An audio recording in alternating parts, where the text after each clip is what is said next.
സിപിഐഎമ്മിനെതിരെ ഗുരുതര ആരോപണവുമായി എഐസിസി സംഘടനാ ചുമതലയുള്ള ജനറൽ സെക്രട്ടറി കെ.സി. വേണുഗോപാൽ.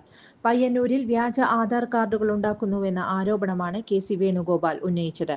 വ്യാജ ആധാർ കാർഡ് നിർമ്മാണം നടക്കുന്നത് സിപിഐഎം പയ്യന്നൂർ ഏരിയ കമ്മിറ്റി ഓഫീസിന്റെ 3-ാം നിലയിലാണെന്ന് കെ.സി. വേണുഗോപാൽ ആരോപിച്ചു.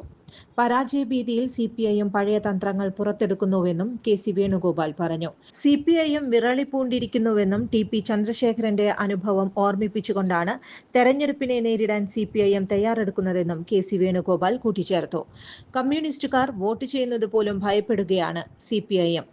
ലോ ലെവൽ അറ്റാക്കുമായി മുഖ്യമന്ത്രി മുന്നോട്ടു പോകുന്നു. ജി സുധാകരനെ വർഗീയവാദിയായി ചിത്രീകരിക്കാൻ ശ്രമിക്കുകയാണ്. മുഖ്യമന്ത്രി ആർക്കുവേണ്ടിയാണ് പ്രസംഗം നടത്തുന്നതെന്ന് എല്ലാവർക്കും അറിയാം. ജി സുധാകരനെ പറയുന്ന മുഖ്യമന്ത്രി സ്വന്തം മുഖം കണ്ണാടിയിൽ നോക്കുന്നത് നന്നായിരിക്കും, കെ.സി. വേണുഗോപാൽ പറഞ്ഞു. തെരഞ്ഞെടുപ്പിന് ശേഷം പിണറായി വിജയന്റെ സ്ഥാനം മാലിന്യ കൊട്ടയിലാണെന്നും കെ.സി. വേണുഗോപാൽ പറഞ്ഞു.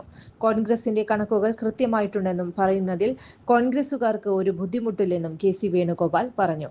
അതേസമയം വയനാട് ഫണ്ടിൽ വ്യക്തമായ മറുപടി നൽകാതെ കെ.സി. വേണുഗോപാൽ ഒഴിഞ്ഞുമാറി. വ്യക്തമായ കണക്കുണ്ട്, പറയേണ്ടിടത്ത് പറയും, ബോധ്യപ്പെടുത്തണമെങ്കിൽ ബോധ്യപ്പെടുത്തുകയും ചെയ്യും. സ്വന്തം പ്രതിരോധത്തിൽ ആയ പാർട്ടി ഉന്നയിക്കുന്ന ആരോപണത്തിന് മറുപടിയില്ല, കെ.സി. വേണുഗോപാൽ കൂട്ടിച്ചേർത്തു. ജോൺസൺ ഒപ്റ്റിക്കൽസിൽ തിങ്കൾ, ബുധൻ, വെള്ളി ദിവസങ്ങളിൽ രാവിലെ 10 മുതൽ ഉച്ചയ്ക്ക് 1 മണിവരെ കണ്ണു ഡോക്ടറുടെ സേവനം ലഭ്യമാണ്. എല്ലാ ബ്രാൻഡഡ് ഫ്രെയിമുകളും ഇവിടെ ലഭ്യമാണ്.